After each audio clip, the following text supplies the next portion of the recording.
Hello viewers, দেখো আজকে কী বানাবো। আজকে চটপটি বানাবো, তাই ফুচকাগুলো আগে ভাইজে নিতেছি সুন্দর করে চটপটি খাওয়ার জন্য। আর ডাবলি সব সিদ্ধ করে নিছি সন্ধ্যার আগে, ওগুলো সিদ্ধ ওগুলো ভিডিও করে নিয়ে গাইস, সব সিদ্ধ করে নিছি।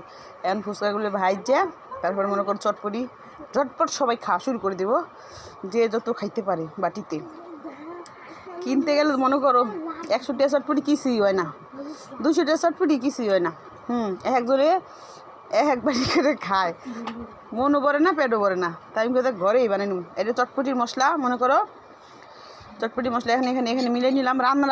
রান্নার আগে দিয়ে দিছি, কিন্তু গ্যাস অর্ধেক দিছি, রান্নার যখন সিদ্ধ করি ডাবলি দিই তখন দিয়ে দিছিলাম অর্ধেক, আর অর্ধেক এখন মিশাই নিলাম। এখন গুঁড়া মরিচ অ্যাড করবো না, কেন বাচ্চারা খাইবে তো, ওরা জাল খাইবে না। মানে গুঁড়া শুকনো মরিচ বাইটে অ্যাড করবো না, খালি কাঁচা মরিচ দিন যতটুকু ঝাল হয়। আর সাথে দিছি নাগামরিচ, মুম্বাই মরিচ দিছি, খাইতে দিছি ছোটো ছোটো করে। ওইটা গ্রাম যে স্বাদ, ও কী কম গাইস, এটা কিন্তু খাওয়া শেষ, তারপরে কিন্তু আমি বয়স দিতেছি, সেই স্বাদ হয়েছে। ঘরে বানানো খাবার জিনিসই অন্যরকম স্বাদ। সাথে আবার একটা টেস্টি সস দিছি। এই দেখো এদিকে মিশাই নিলাম সব।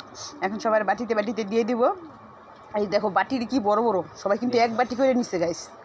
পোলাপান সবটি এক বাটি করে নিছে, মনে করো এইগুলো খাইছে না, রাত্রে আর কেউ ভাত টাত খাইবে না। এই সবাই কিন্তু এক বাটি করে সবাই নিয়ে যেতেছে, তো সবাই এক বাটি করে দিয়ে দিতেছি আমি সবাই গুছাইয়া।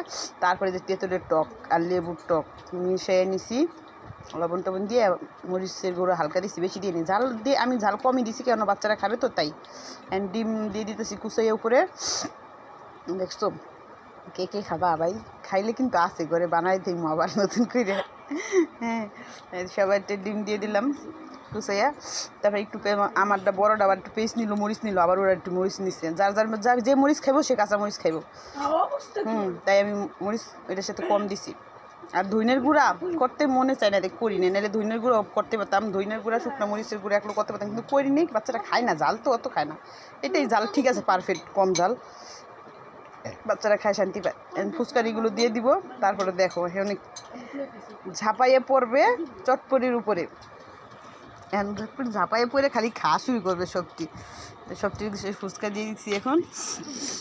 দেখছো সবাই যে খাওয়া শুরু করে দিতেছে, মানে সবার মিলে সইতেছে না, কইতাছে আম্মু তাড়াতাড়ি করো। হ্যাঁ, এই যে টক হুমারে দেখেন ফুচকা নিয়ে খাওয়া শুরু করছে আগের থেকে। গাইস ফুচকাটা অনেক মজা হয়েছে, আমার আম্মুর হাতে চটপটি সেই মজা। হ্যাঁ, এই যে উমামর খাওয়া শুরু করে দিছে, খাওয়াই খাওয়া শুরু করে দিছে।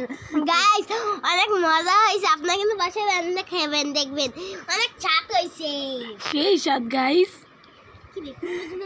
তারপরে যে সবাই খাইতেছে, উমামা কইতেছে সেই স্বাদ, অনেক মজা, মানে ও কইতেই আছে। দুর্দান্ত হয়েছে, ও কইতেছে। মানে একটু ও মানে ওদের মন মতন হয়েছে, ঝাল কম হয়েছে, মানে আমি ঝালি ইচ্ছা করে কম দিছি ওদের, মানে গুঁড়া মরিচটা দিইনি, শুকনো মরিচটা গুঁড়া করে দিইনি আমি, জানি ওরা খাইতে পারে, জাল হলে ওরা খাইতে পারবে না। বুঝছো, মানে আমি একটু খাইলাম, দিয়ে ভালোই হয়েছে মাশাআল্লাহ, খারাপ হয় নাই, খাওয়া যায়। দোকানে তো অনেক মেডিসিন। ভিডিওটি ভালো লাগলে লাইক শেয়ার কমেন্ট করবেন। আল্লাহ হাফেজ।